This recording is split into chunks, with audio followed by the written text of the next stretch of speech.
Cessna Tower, Cessna 52980 on runway 7 right, cleared for, ready for takeoff, going southeast over the lake.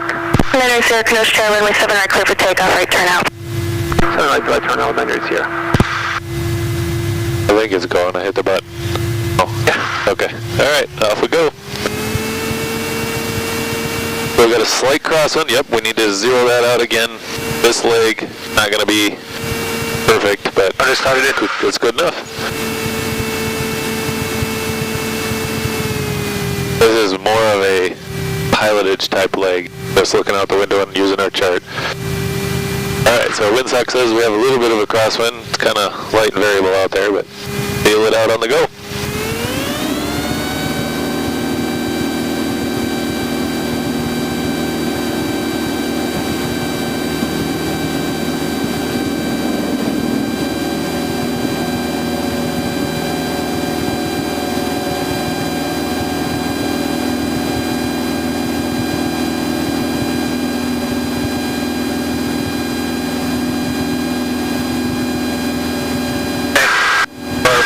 First leg is 1-3. Okay.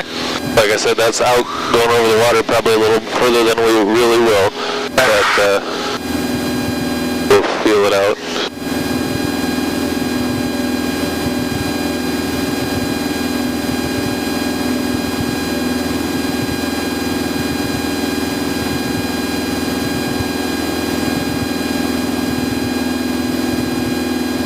Like I said, we'll just stop at 2,000 feet also. Okay.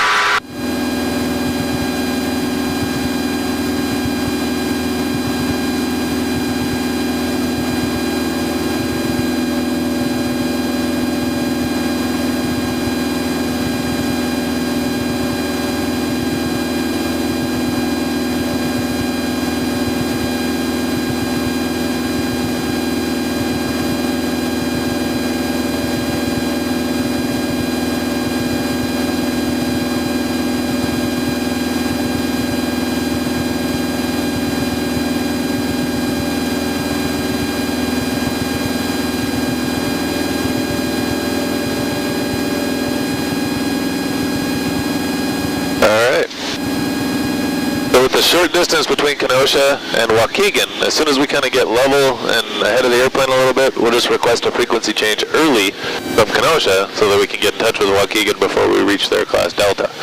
Okay. We just call them and say, Kenosha Tower, 980 request a frequency change. Kenosha Tower, 980 requesting a frequency change. Frequency change approved. Frequency change approved, 980. The only reason we have to do that is because we're still within her airspace. If we were already outside, we wouldn't have to request that, right? Oh. There we go. And all we're requesting now is a transition through their class Delta. So, same thing, who you are, where you are, and then what you want to do is a transition through the class Delta. The Waukegan Tower. Yep. Waukegan Tower, this is Cessna 52980. Departing from Kenosha Airport, requesting transition through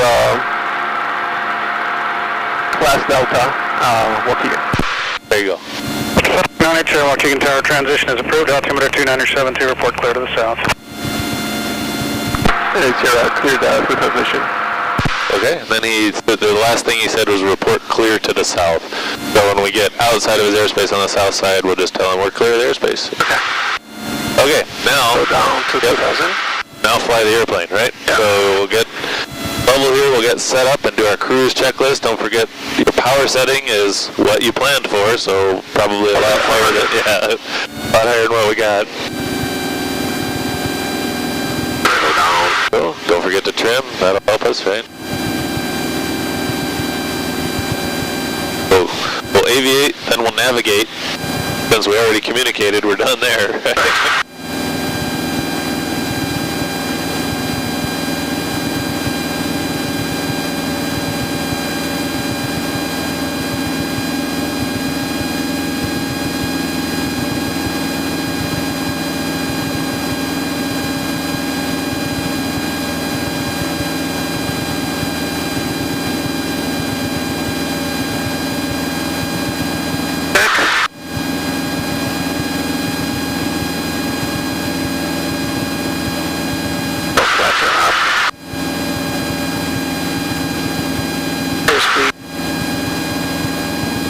for cruise, so 2,400. Yep. Get about 2,000 pound passes. Okay. Make sure, remember we said we just turn it out, turn it, that way you don't overdo it in the air, because if you get a bump, you go whoop and can't shut the engine off. So use the vernier control, wait for it to drop about 100 RPM, there you go, and then just 1, 2, 3. And then when we get more time, we'll go back to the EGT gauge and fine tune it, but right now let's get us started and get us close to our projected fuel burn, right? Yep. Otherwise, we'll be burning more fuel than we planned and have a problem if we're just... There's Waukegan over here. Okay. So...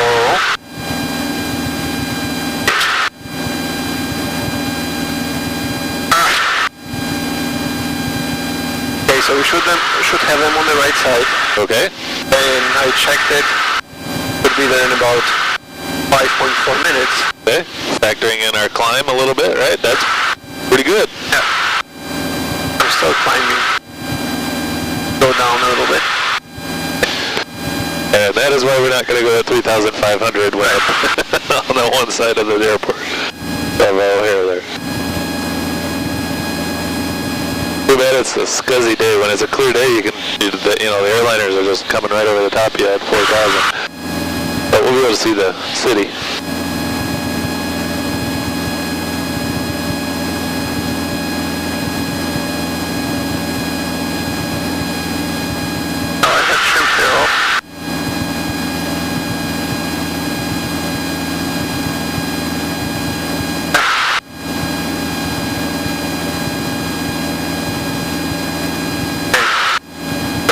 Than we anticipated. 112, we are going by. Well, that's indicated airspeed, right? So it all depends on what the wind is, and we get the flight computer out and run that calculation, or we can just time the known distance, and using a ballpark of 2 miles a minute, right? To get yourself close and figure that out. That would be 120 ground speed. So if it takes longer or shorter, that's your check.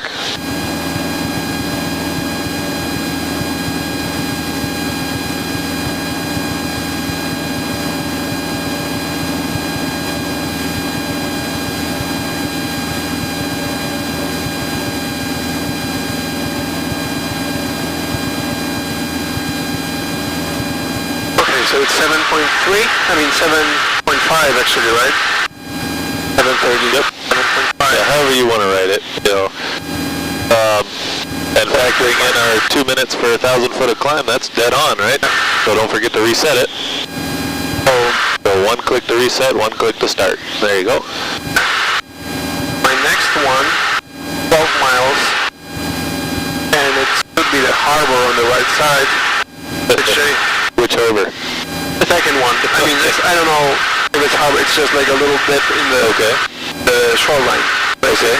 That's the one. The second one. That would be basically an semi-unpopulated area. So the other thing we have here is Northbrook. Your checkpoint looks like it's almost on the 90-degree radial to Northbrook, so you can set that up in the nav radio as a secondary check, right? Just like we talked about when we were out there doing VOR tracking.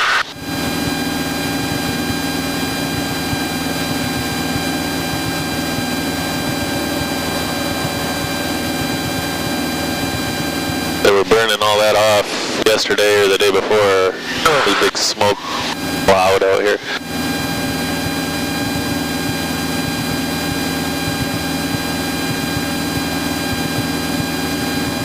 So the thing we want to think about when we go out over the water is if we have a problem, we want to make it back to the land, right? Especially Lake Michigan, it's cold. Even in the summertime, it's cold. So we don't want to have hypothermia issues if we survive the landing and then freeze to death.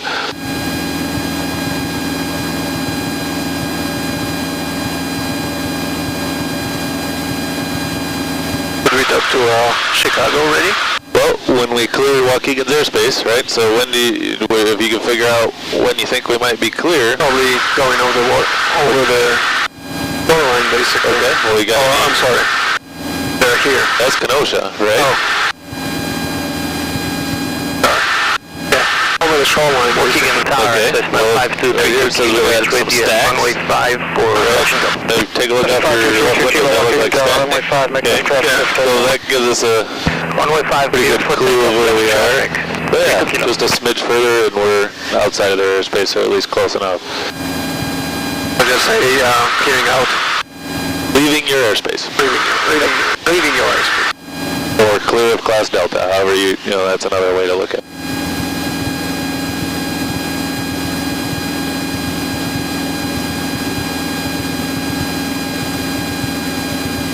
Waukegan Tower, this is helicopter 244 Sierra Hotel. Just leaving Kenosha's airspace, landing DB with golf. Helicopter 244 Sierra Hotel, Waukegan Tower, that's Landmark Aviation. Make a straight-in approach runway 14, report 2 mile final. Straight in approach 14, 2 mile, report 2 mile for Sierra Hotel. I'd say we're pretty safely clear of the airspace now, so. Waukegan Tower, this is Cessna 598 Sierra, clearing your airspace. Cessna 980 Sierra, frequency change, good day.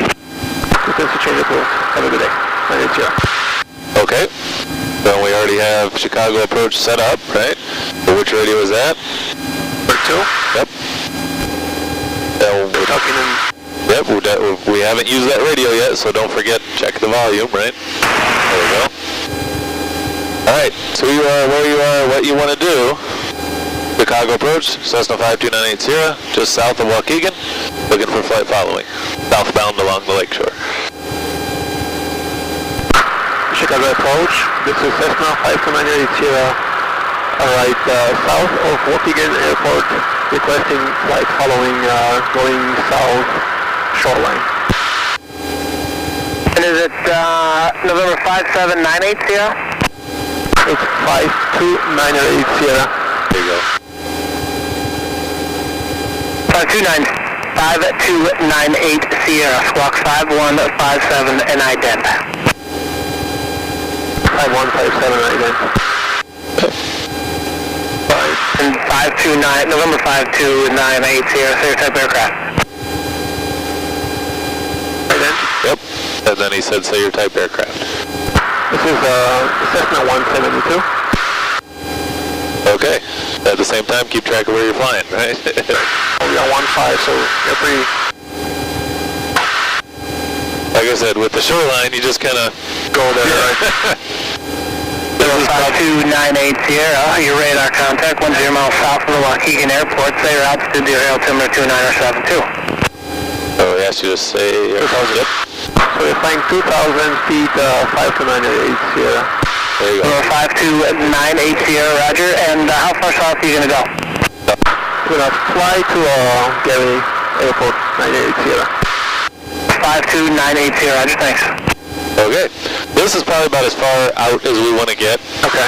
So, yeah, basically aim kind of at the point out there.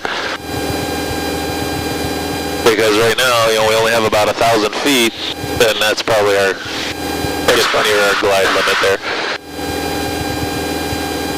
Okay, so we get a chance. Let's try to set up that Northbrook radial in there, in the nav, and see where we're at. So Northbrook is 113.0. Okay, put that in the nav radio. Okay, so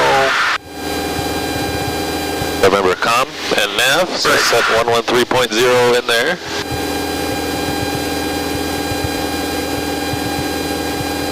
There we go.